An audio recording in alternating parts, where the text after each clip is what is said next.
大家好啊，我是魏之超。今天要为你深入解读的书叫做《全民基本收入》，副标题是建设自由社会与健全经济的激进方案。什么叫做全民基本收入呢？它简称 UBI， 就是不管你是穷还是富，不管你上不上班，国家都每个月给你打一笔钱，人人有份，没有任何条件。而且理想状况之下，光这笔钱就能够维持你基本的日常开支，让你即使完全不工作，也能够基本体面的生活。我知道你听到这个的第一反应肯定是觉得这件事情各种不靠谱啊，这不就是养懒人吗？这对那些工作的人公平吗？更何况钱从哪里来呢？就算是现在世界上最富裕的国家，也不可能发得起这笔钱吧？所以这纯属是乌托邦空想。如果说退回5年前，全民基本收入 UBI 还只是一个小众的空想，那么在今天有一个东西正在把它从不可能逼成了不得不。这个东西当然就是眼下正在发生的这场 AI 革命了。如果 AI 在不远的未来真把今天大部分人类的工作都给干了，那么大规模的失业在未来几乎是不可避免的。这就意味着我们这个社会分配财富的方式会彻底的崩掉。过去几百年来，社会有一条默认的管道，那就是你干活，老板发工资，财富就顺着这根管子从企业流到了千家万户。过去发生的各种技术革命，从蒸汽机到电力到互联网，他们都让工作的形态发生了巨变。他们消灭了很多职业，也创造了很多。但是不管怎么样呢，这根管子一直还是通着的。财富是顺着工作这根管子流到千千万万普通人手里的。可一旦干活的主力变成了 AI， 那这根管子就会完全绕开世界上绝大多数的人口。财富会几乎完全流向那一小撮拥有 AI 的人。所以真正崩掉的不是就业，而是整个社会分配财富的方式。这件事如果解决不好，绝对会发生剧烈的社会动荡。而全民基本收入 UBI 呢，可能就是我们眼下能够想到的几乎唯一一条能够重新接上这根管子的出路。那这本全民基本收入的作者呢，叫做菲利普·范帕里斯。这个名字你大概没有听说过，但是在全民基本收入 UBI 这个话题上，他几乎是教父级的人物。他是比利时的哲学家，鲁文大学的教授，在哈佛也教过书。他还亲手创办了一个全球性的全民基本收入研究网络。你可以这么来理解他：一个最较真、最严肃的学者，偏偏跑去给一个听上去最不靠谱的主意做了迄今为止最完整、最硬核的辩护。所以呢，他的这本全民基本收入也是被公认为是这个领域的必读书。那么今天这期节目，我们就会跟随着范帕里斯教授的论述来梳理清楚几件事。第一，为什么全民基本收入 UBI 不但是合理的，甚至也是正义的？它在道义上竟然是完全站得住脚的。第二，如果要发这笔钱，那这笔钱到底怎么来？第三，今天世界上有哪些重量级的人物、重要的力量正在认真的思考全民基本收入，已经有了哪些实践？那后面这2个问题，除了梳理的内容之外，我也做了不少的调研，为大家补充了 AI 时代的新见解、新动向。那我们先来把全民基本收入 UBI 这个概念给夯实。UBI 有4个基本特征。第一，它是发现金的，它不发粮票，不发购物券，你拿到钱之后怎么花，完全是你自己的自由。第二，它是按月发的，它非常稳定、可预期，不是那种一次性的中彩票。这就意味着你真的可以依靠它来规划你日常的生活。第三，它是发给个人，而不是发给户主的。这一条非常关键，它直接影响了家庭内部谁说了算。这个我们后面马上就会讲到。然后第4个特征，它是最核心但也是最惹争议的一条，那就是它完全无条件。它不查你穷不穷，不管你上不上班，人人有份。很多人肯定就炸了，凭什么无条件啊？你不干活也有钱拿，那谁还干活？但是范帕里斯在书里恰恰在无条件这个特征上花了最多的笔墨，因为他要证明的是，无条件非但不是 UBI 的一个道德缺陷，反而是这套方案的命门所在。他把 UBI 的无条件拆成了3重含义。第一重无条件是不管你的经济状况，不管你是穷还是富，人人都有份。乍一看这简直是浪费啊，有钱人也发吗？但是范帕里斯说，恰恰是这种看似浪费的普遍发放，才能够解决一个现有福利制度里最致命的老毛病，那就是失业陷阱。什么叫做失业陷阱呢？我们现有的这种社会福利大多数是经济状况调查型的，就是你得先证明自己穷才能够拿到钱。这听上去也很合理对吧？这叫做精准帮扶嘛。先得确定你是一个真正的穷人，然后才能够把这笔钱给到你。但是呢，它制造了一个非常诡异的效果，那就是你越努力挣钱，福利就扣得越多。比如说你原来失业，现在呢你找到了一份零工打工挣了2000块钱，这个时候那边每个月都发的1500块钱的福利马上就没有了，甚至因为你有了收入，一些配套的减免也跟着取消了。那结果呢，加在一起一算，你辛辛苦苦干了1个月，到手的实际收入几乎没有变化。这种状况用经济学的术语来说，就相当于是对最穷的人征收了接近100%的隐形边际税。而且很多穷人面对的那种低薪工作本来就不稳定，今天有，明天可能就没有了。结果你好不容易退出了福利制度，工作马上又丢了，再去申请审批又要好几个月。所以很多人的理性选择反而是不动躺平，待在这个福利制度里不出来。这种经济状况调查型的福利制度，初衷当然是帮助穷人脱贫，但是很多时候的实际效果却是把很多人牢牢地钉在了贫困里。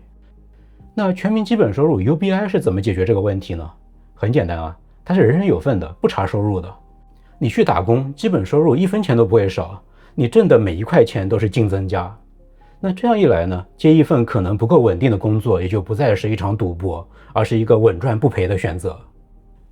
接下来是全民基本收入的第2重无条件，不要求工作。这一条解决的是另外一个陷阱，就业陷阱。什么叫就业陷阱呢？他说的是有些福利制度不光是查你穷不穷，还要求你必须证明自己正在找工作，或者是必须参加职业培训，甚至是必须接受制度认为合适你的岗位。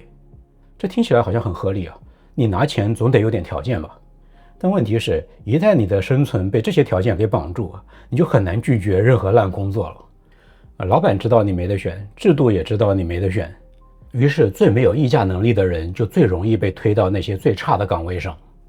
而 UBI 在工作上的无条件就给了底层一个退出权，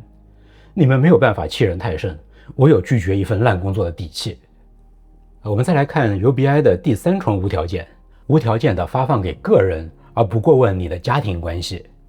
我们前面介绍基本收入的4个特征的时候特别提到过这一条。现在有很多福利是按照家庭为单位来发放的，钱是打到户主的账户上的。那这就意味着家庭里不挣钱的那个人照顾老人小孩的绝大多数时候都是女性嘛那他们在经济上就是完全依附于伴侣的那么你们的关系再糟糕你也走不掉，因为走了就什么都没有了。而全民基本收入是发给每一个人的，这就意味着这些人就第一次拥有了不需要经过任何人许可的收入。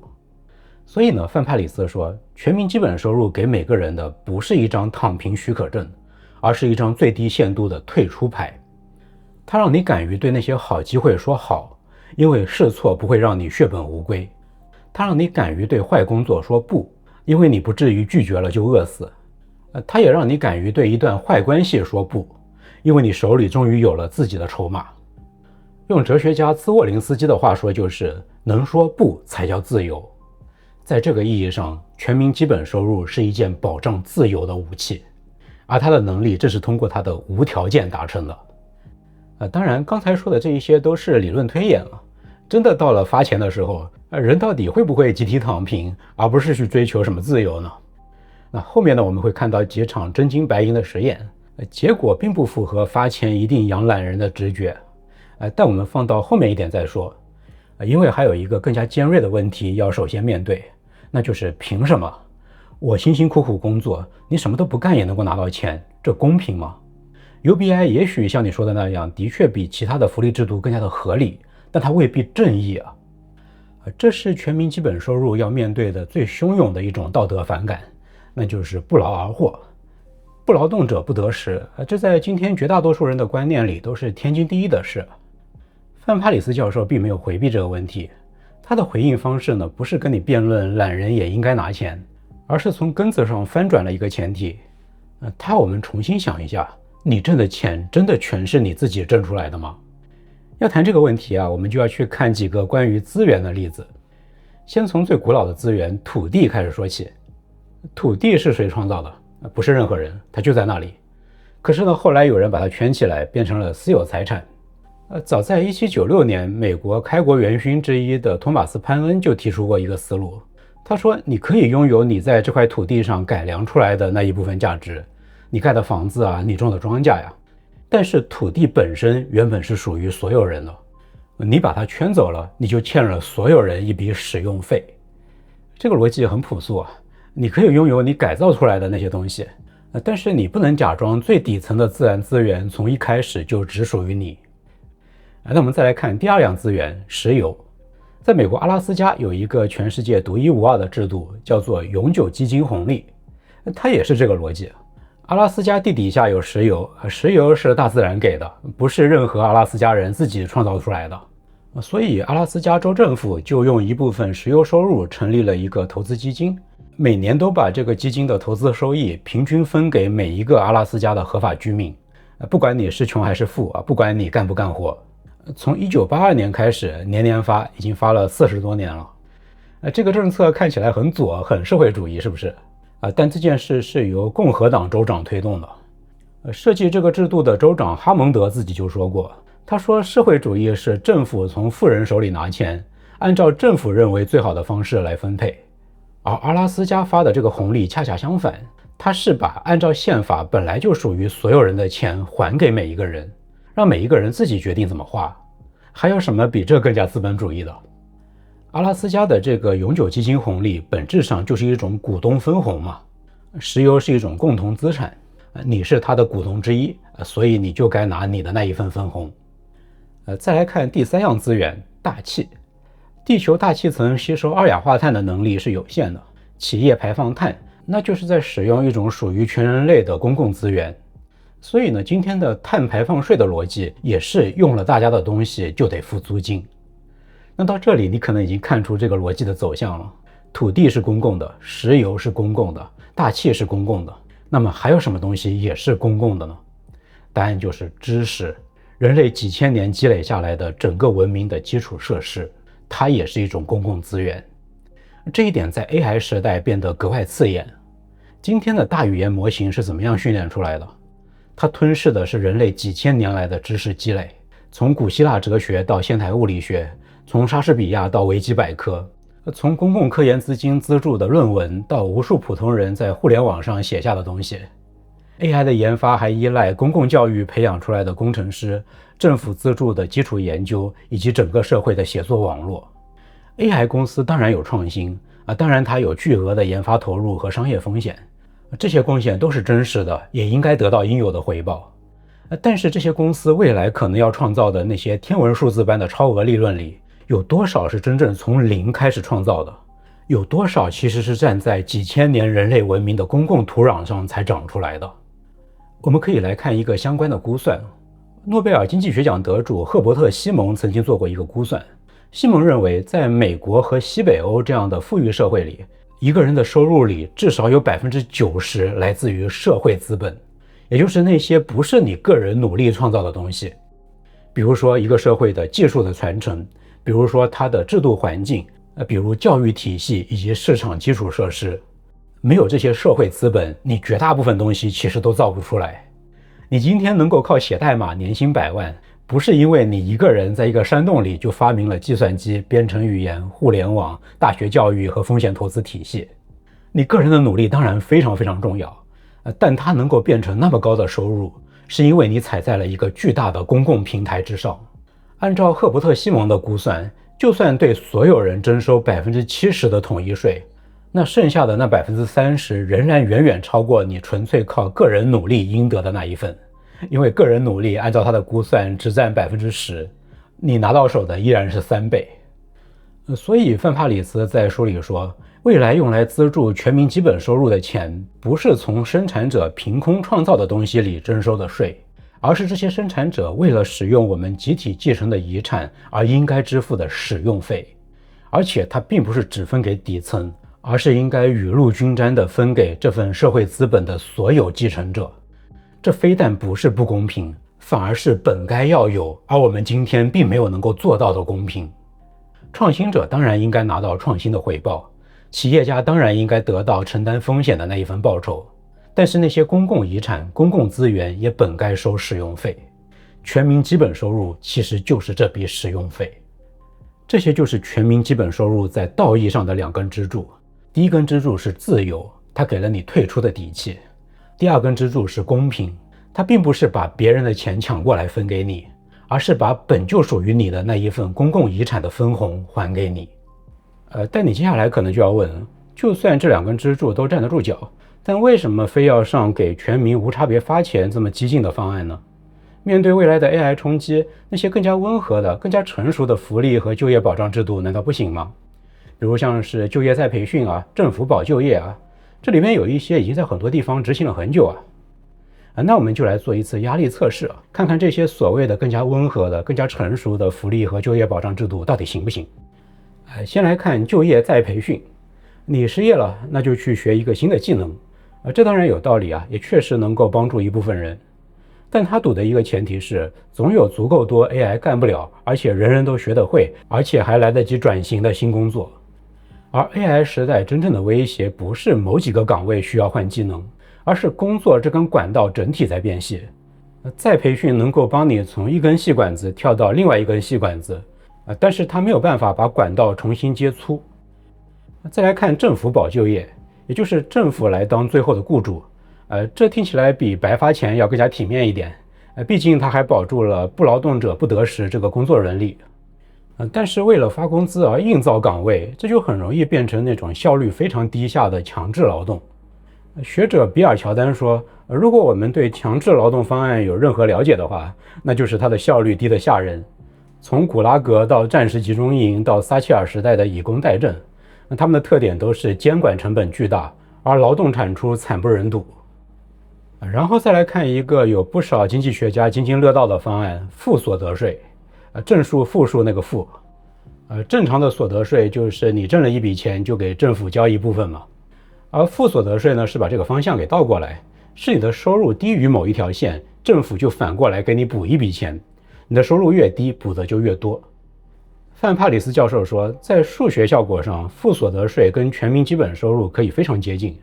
但是它的政治效果和心理效果就完全不同了。负所得税还是要先识别谁穷嘛，再给它打上一个补丁。这就意味着审查收入，给人贴一个穷人的标签，以及由此带来的耻辱感一样都少不了。它的执行效率很低，领取率也不会太好看。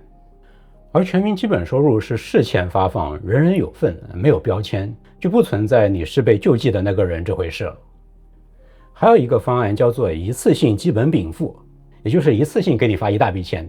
比如说21岁的时候给你25万美元，相当于是你的人生的启动资金。但问题是，人生的风险不会只在起跑线出现一次，如果做不好规划，那它保护不了45岁的时候被 AI 淘汰掉的你。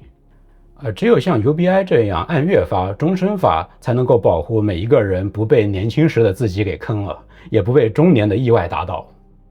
最后我们再看一下工资补贴这种方案，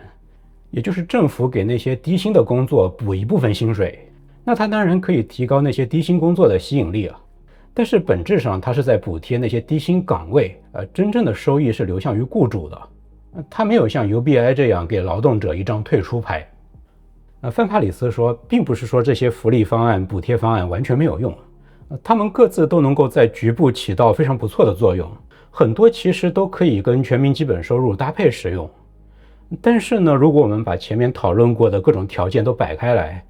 既能够给人退出牌，又是人人有份的共同财富分红，而且还能够终身定期的拖低人身风险，那么能够同时过关的就几乎只剩下全民基本收入了。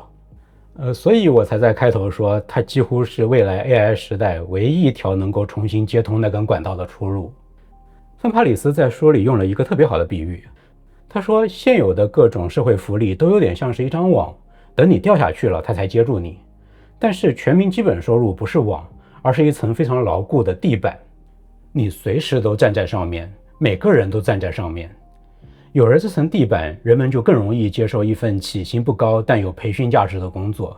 就更容易从过劳的岗位上喘口气再回到劳动市场，就更容易去尝试创业，也更容易拿出时间来照顾家人。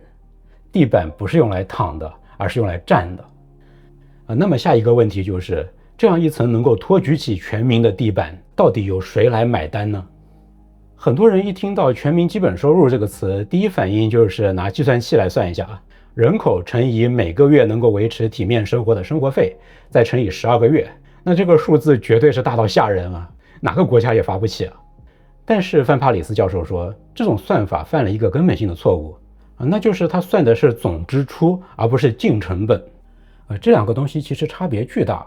为什么呢？因为全民基本收入不是凭空在原有的福利体系之外再多掏一笔钱，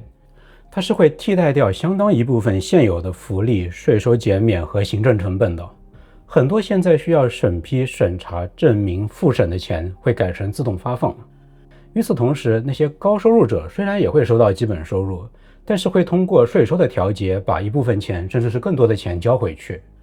也就是说呢，地板铺完之后，原来那些东拼西补的垫子就可以撤掉一大批，原来的安全网就可以撤掉一部分。范帕里斯在书里做过一个估算，如果把全民基本收入定在人均 GDP 的10%左右，那在很多国家，光靠替代现有福利和取消低收入段的税收减免，就能够覆盖掉大部分成本。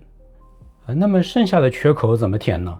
其实前面讲 UBI 是不是公平的时候，我们就已经给出了框架，那就是征收那些公共资源的使用费。土地、石油、大气、知识，这些共同资源被使用，使用者就应该向共同体付费。这个道义原则本身就是一条筹资路径。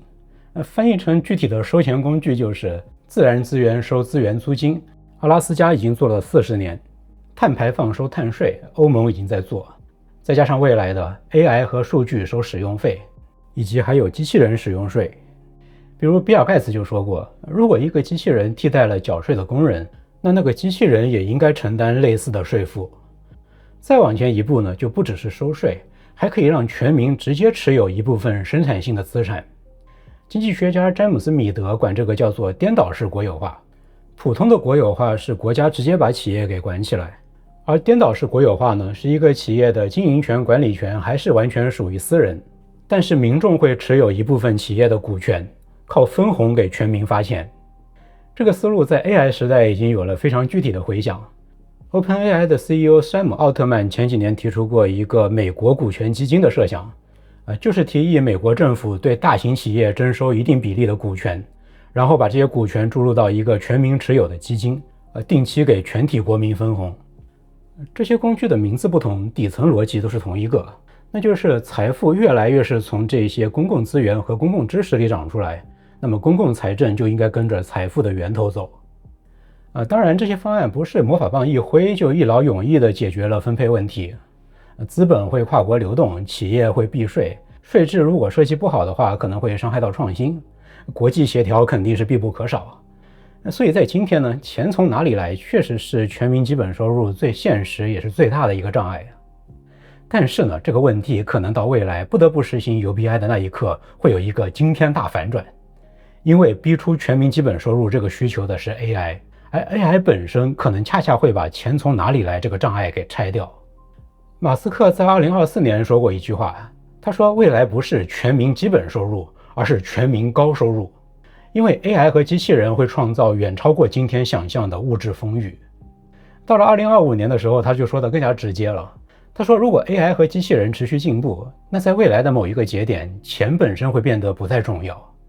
山姆·奥特曼估算过， AI 在未来10年内可能就会创造出足够的财富，让美国每个成年人每年分到13500美元。所以呢，钱从哪里来这个今天看上去最要命的问题，在 AI 的逻辑里反而可能是最先被解决的。也就是说呢，未来真正的难题也许不在于理论上能不能够筹到钱，而是在于政治选择和制度设计，也就是一个社会愿不愿意做出像 UBI 这样的选择，或者说至少是开始尝试、开始探路。那我们下面就来看看今天世界上已经有哪些与全民基本收入相关的试点。有一件事情必须先说清楚，那就是迄今为止没有任何一个实验真正测试过完整的全民基本收入。范帕里斯在书里反复强调这一点。全民基本收入的核心特征，发现金、按月发、发给个人、无条件，满足全部这些特征的几乎没有。更加关键的是，没有一个能够做到全民。在这样的局部短期的试验环境下，人们的反应跟真正全民领取基本收入肯定是有很大的偏差的。做好这个心理准备我们再来看现有的试验让我们看到了什么。2017年到2018年，芬兰做了一个全球瞩目的实验，他们随机选了2000名失业者，每人每月发放560欧元，为期2年，无条件。结果呢，这笔钱并没有显著的提高这些人的就业率，但是也没有让人更加不想工作，所以集体躺平这个最大的恐惧并没有发生。与此同时呢，这些接受这笔钱的人生活满意度明显的提高了，心理压力明显下降了。所以这个芬兰实验的价值不在于证明 UBI 一定行，而在于它没有支持那个最流行的反对 UBI 的理由。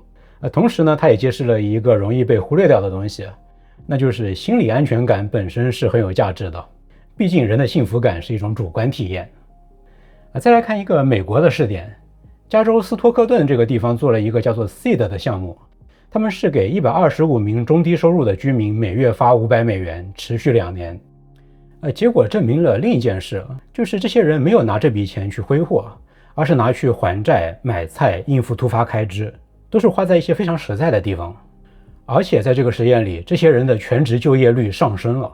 有了缓冲之后，人们反而更有底气去尝试更好的机会。这跟我们前面讲的预测是一致的。还有一个特别值得一提的大规模实验， OpenAI 的 CEO 山姆·奥特曼亲自出钱资助，支持了一个叫做 Open Research 的研究机构。他们在美国给1000名低收入参与者每人每月发1000美元，持续3年。实验已经在2024年完成了。结果是拿到钱的人也是没有集体躺平，但是他们的工作时间确实有所减少，钱主要被花在了住房、食物和日常开销上，跟前面那个实验非常像。然后他们的心理压力也有所缓解。这个结果谈不上多石破天惊吧，也不足以宣告全民基本收入被证明成功了。